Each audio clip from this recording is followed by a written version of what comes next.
오늘 나눌 말씀은 레위기 26장 18절 말씀입니다. 레위기 26장 18절 말씀. 레위기 26장 18절 말씀을 읽고 레위기 26장 후반부의 이야기를 살펴보려고 합니다. 레위기 26장 18절 우리 한 목소리로 읽겠습니다. 또 만일 너희가 그렇게까지 되어도 내게 청종하지 아니하면 너희의 죄로 말미암아 내가 너희를 7배나 더 징벌하리라. 아멘. 레위기 26장의 전반부에서 우리는 하나님께 속하여 하나님의 언약 백성으로 사는 것이 얼마나 복되고 귀한 것인가를 보았습니다. 그런데 이어지는 오늘 본문에서는 반대로 하나님과의 관계 밖으로 나가는 것이 얼마나 위험한가, 얼마나 큰 저주인가를 설명하고 있습니다. 하나님의 규례와 법도를 멸시하고 싫어함으로써 하나님과의 언약을 배반하고 하나님께 속하여 있는 것을 거부하면 그로 인해서 그 자체가 재앙을 초래하게 될 겁니다.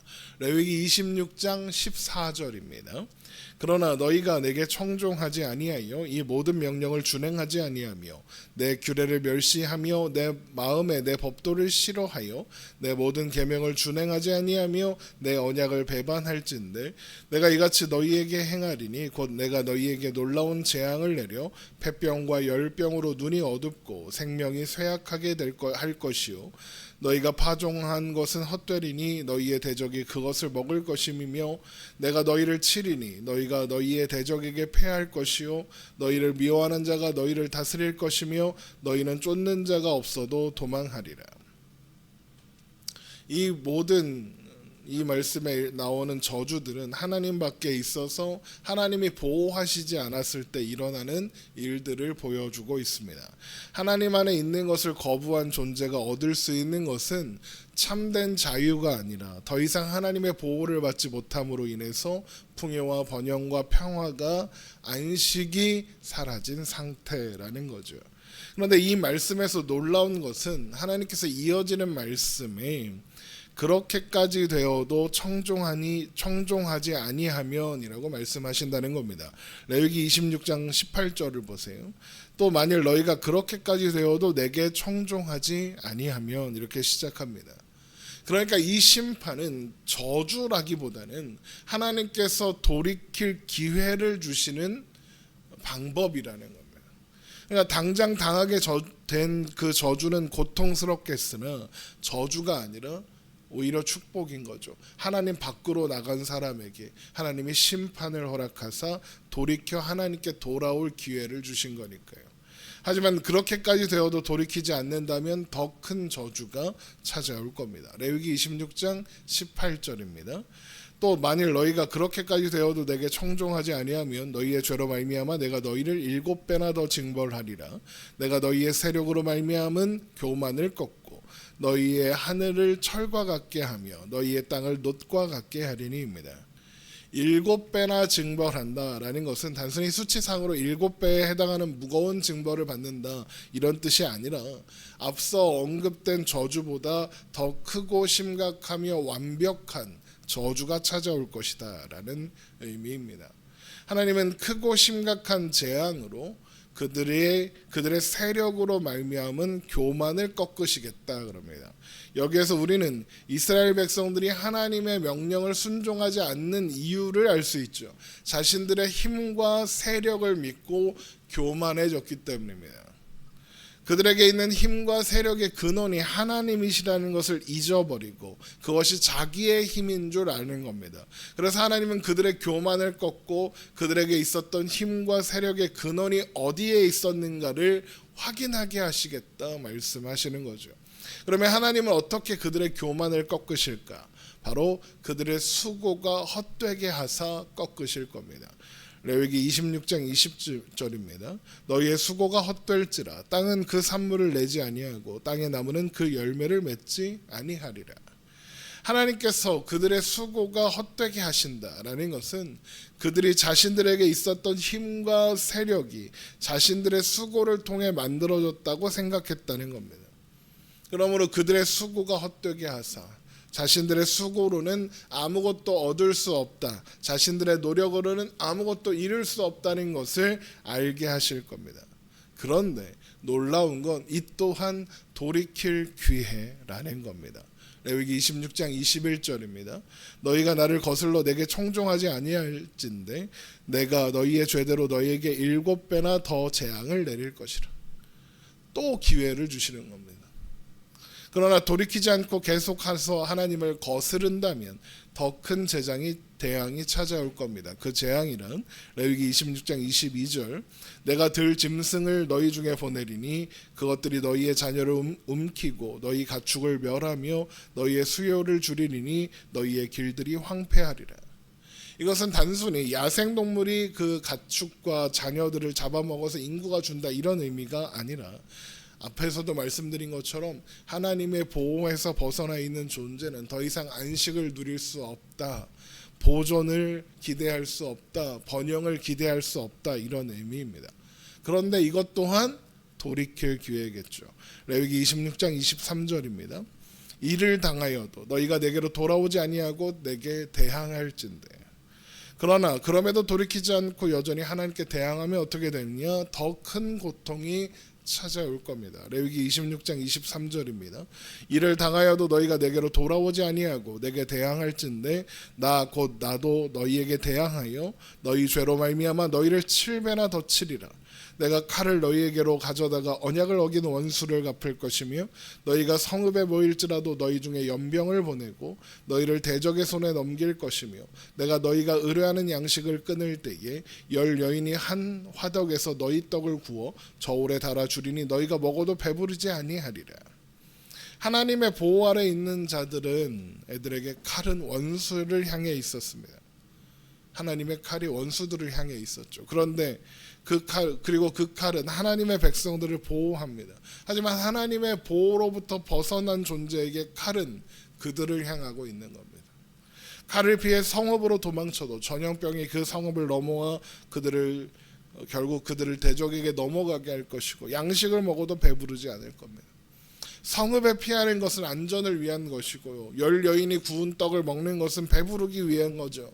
하지만 하나님은 하나님 안에 있지 않는 자들에게 그런 모든 시도는 헛될 뿐이다 라고 하시는 겁니다.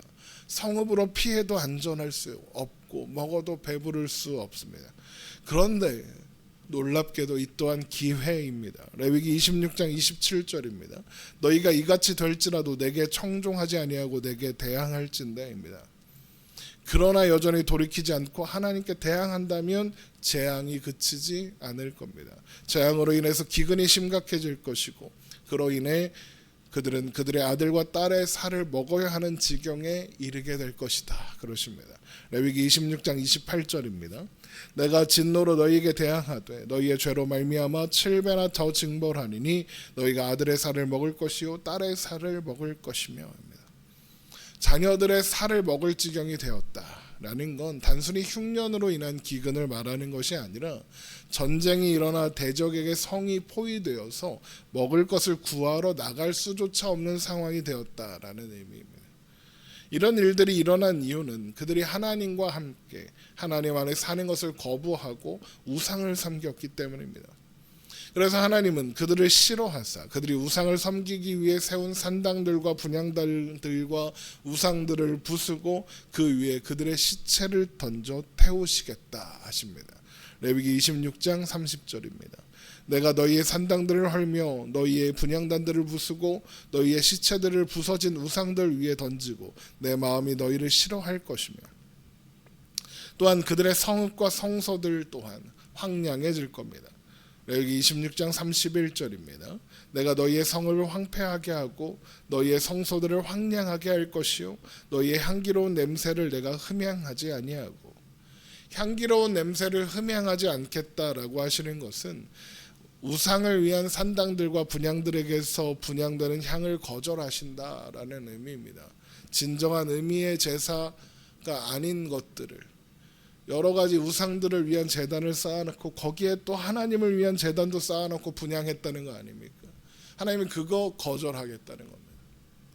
그렇게 전쟁의 참상으로 인해서 그 땅은 황무하게 될 것이며 이스라엘 백성들은 여러 민족 중에 흩어져 살게 될 겁니다. 이후에 가나안에 거주하게 될 이스라엘의 원수들은 그 땅을 황무지가 되게 하신 이가 하나님이라는 것을 듣고 놀라게 될 겁니다. 레위기 26장 32절입니다.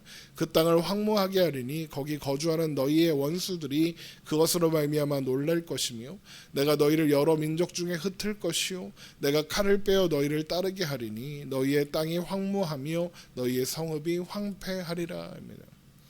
이스라엘 백성들은 가나안 땅에 거주하는 동안 한 번도 그 땅을 안식하게 하지 않았지만 이스라엘이 열방 가운데 흩어져 원수의 땅에 살아가는 동안 가나안 땅은 드디어 안식을 누리게 되는 거죠. 레위기 26장 34절입니다. 너희가 원수의 땅에 살 동안에 너희의 본토가 황무할 것이므로 땅의 안식을 누릴 것이라. 그때 땅이 안식을 누리니 너희가 그 땅에 거주하는 동안 너희가 안식할 때에 땅은 쉬지 못하였으나 그 땅이 황무할 동안에는 쉬게 되리라 합니다. 이스라엘 백성들이 가나안 땅에 사는 동안 그 땅의 안식을 누릴 수 없었다라는 것은 곧 하나님께서 명하신 안식년과 희년을 준수하지 않았다는 얘기겠죠. 이는 하나님의 약속을 신뢰하지 않고 또한 하나님을 사랑하지 않았다는 의미가 되는 겁니다. 하나님의 언약 백성으로 살기를 거부했다는 거죠. 그러므로 하나님은 그들의 땅을 빼앗아 그 땅이 안식하도록 하시겠다 그런 겁니다. 혹 이런 저주를 피해서 남은 자들은 원수들의 땅에서 살게 될 것이며 그들은 그들의 마음이 약해져서 바람에 불린 잎사귀 소리에도 놀란 만큼 항상 두려움 속에 살게 될 겁니다. 레위기 26장 36절입니다. 너희 남은 자에게는 그 원수들의 땅에서 내가 그들의 마음을 약하게 하리니 그들은 바람에 불린 잎사귀 소리에도 놀라 도망하기를 칼을 피하여 도망하듯 할 것이요 쫓는 자가 없어도 엎드러질 것이라. 그들은 쫓는 자가 없어도 칼 앞에 있음 같이 서로 짓밟혀 넘어지리니 너희가 원수들을 맞설 힘이 없을 것이요. 그렇게 하나님 안에 있기를 거부한 그들은 망하게 된다. 원수들의 땅이 그들을 삼킬 것이며 원수들의 땅에서 쇠잔해질 겁니다. 레위기 26장 38절입니다. 너희가 여러 민족 중에서 망하리니 너희의 원수들의 땅이 너희를 삼킬 것이라. 너희 남은 자가 너희의 원수들의 땅에서 자기 죄로 말미암아 쇠잔하며 그 조상의 죄로 말미암아 그 조상같이 쇠잔하리라.